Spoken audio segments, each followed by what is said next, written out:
Mais Emprego 3 é un programa integrado de emprego posto en marcha polos concellos de Caldas, Cuntis, Portas e Barro e subvencionado pola Xunta de Galicia. O obxectivo é formar a persoas desempregadas para darlle unha oportunidade laboral.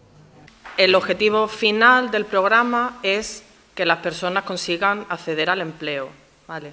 Entonces, las diferentes actividades que hacemos con esas personas desempleadas, reforzamos de todo tipo de habilidades. En ese refuerzo de habilidades, una parte muy importante del programa es la formación. Esa formación está adaptada a lo que las empresas muchas veces nos dicen que necesitan mano de obra con esa formación determinada, entonces adaptamos la demanda del mercado laboral con los desempleados, ¿no?, para conseguir esa máxima inserción. O programa conta este ano con 100 participantes que se dividen en 3 colectivos de desempregados, menores de 30 cualificados, non cualificados e maiores de 45. Ao longo dun ano realizan diferentes cursos formativos e prácticas non laborais. Para conseguir a máxima inserción, o programa colabora con diferentes empresas para adaptar os cursos á demanda.